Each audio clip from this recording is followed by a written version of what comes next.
Welcome to Side Notes. I'm at the Toronto Webfest 2014.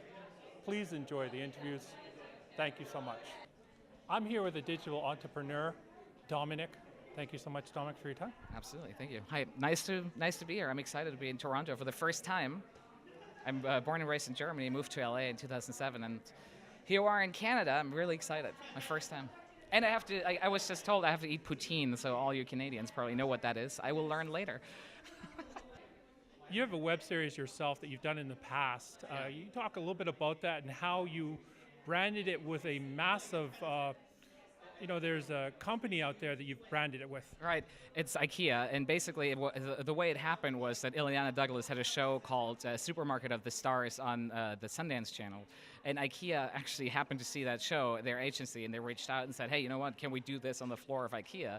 So it really just started out as kind of like an experiment where we had a couple of celebrities doing sketch vignette style on the floor of IKEA, but then in the second season, because they renewed it, they're like, okay, this was a cool success, but what we then said is like, let's focus more on characters and really actually telling a story, turning into more of a series rather than just sketch style, and that's really what made it really successful. People started identifying with the characters and really started following and rooting for them, because one of the topics of the show was who's going to be the coworker of the year that year, and it was like it came down to Ileana Douglas versus Justine Bateman, and we actually let the audience vote on who's going to win, and based on that voting would then shoot the last 3 episodes of the series. So the audience was part of creating the storyline, which was, I think, really part of the success of it too. Well, that series lasted for 4 years, and I know you've moved on since then. You've gotten involved in other ventures. Can you talk a little bit about that? Yeah, so during my time at with Easy to Assemble, I just saw, especially with the crowd component where people could engage with the content by participating on the websites and whatnot, I really kind of fell in love with the idea of what's possible with digital media, like how you can actually get closer to your audience and build a totally different relationship than with traditional media.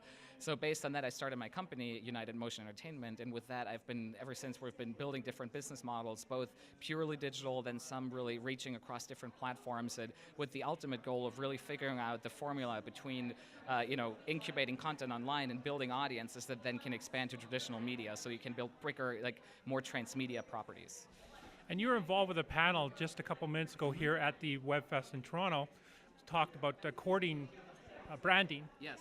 Can you, that concept, in layman's term, just quickly talk about, people are just getting involved with it, just give a quick discussion. Yeah, so the idea is basically, since digital media is still a very new medium, especially for content, that everyone's trying to figure out a model of where you can actually monetize, the effort, because, while we all love telling stories, at some point people aren't going to have to get paid.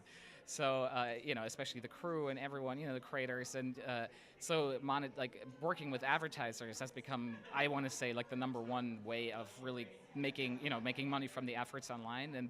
And the two models that we're really looking at is the upfront model, where you approach an advertiser and you pitch an idea, which would be more that branded entertainment and brand integration model, versus the back-end model, where you start your series without worrying about advertising. You build your audience, you build great trust with them, and then you sell that audience to an advertiser. So you can have banner ads or pre-rolls, and that's more like the traditional model, the way that TV does it. But it's both equally successful. And I would almost suggest, if you're a content creator who just starts out, it's better to focus on the back-end model, because you might not have the credibility to go into a room with a big brand to pitch them something. It might be a waste of your time. But if you build an audience and you have trust, you're going to be hot to advertisers, because they're going to want to reach that audience. So your value goes up, and it's going to be much easier for you to talk to them. So focus on building your relationship with the audience. That's really what I always say. And your website, so people can go check it out, just in case they have a question that we haven't covered in the short amount of time we have. Yeah, it's unitedmotionentertainment.com. And yeah, that's my company website. You'll see a couple of other projects that we're doing right now, some fictional stuff, and yeah, pretty excited. We actually just launched a website called luminarydaily.com, which is our latest kind of discovery in how to really effectively work with advertisers. And it's really about, it's a news channel in a way. It's kind of a magazine meets newspaper. So we're mixing both editorial with video to really create a destination for positive news. And because I've been personally fed up with the news media, especially, I don't know how it is here in Canada, but in the United States, it's very much doomsday media. It's like, we're all going to die tomorrow, basically, and it's not true. I believe that we have an amazing planet that we live on. We got to, tell the stories that are fantastic, happening every day, and not just the ones, that, disturb you or make you think negatively about life. So that's the website that we just launched, and it actually has gotten some great feedback. We're pretty excited about it. How much bigger do you expect that website to get? Well, ideally the goal is to become, some that compete with people like Huffington Post, in terms of that model. But again, Huffington Post is more focused on editorial, while we want to turn it more into a media channel. So we want to integrate video and make it a little more interactive. So kind of like a new modern news magazine, so to speak. Sort of like human interest stuff.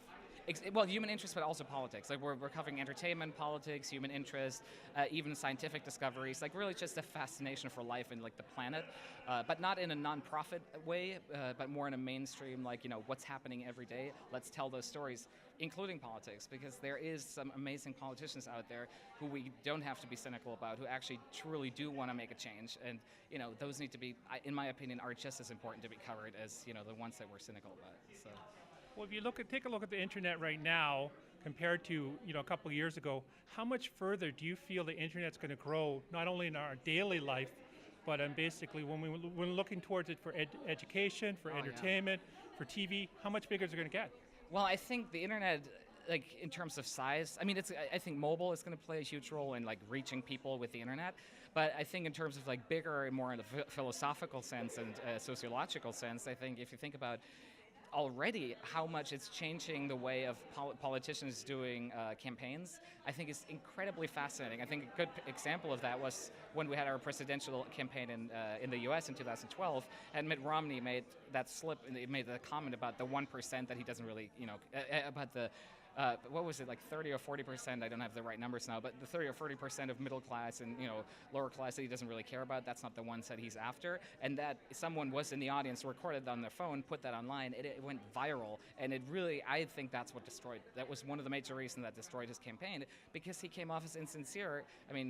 Again, it feeds into the cynicism about politics, but what I love about it is that it's almost like democracy, and people have a way, again, of expressing themselves, and the way of exchanging information and having access to information is completely revolutionized. And that's, I think, the fact that it's already making an effect on politics is amazing to me. So, it is that's how I see the internet growing, really, that it becomes almost like a very extremely important social tool, like a society, how we grow. I think that's what's so fascinating about it. And that's why I think from a content creator perspective, what we can do is contribute in shaping people's, view on the world. And that can be both with non-fiction and with fiction, because, some Spielberg movies, open your eyes about, even though they're fantasy or adventure, they give you that kind of lust for life and really wanting to participate.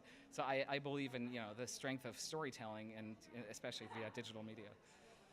Well, thank you so much for your time there, Dominik. Thank you very much. I'm excited to be here. Thanks for having me.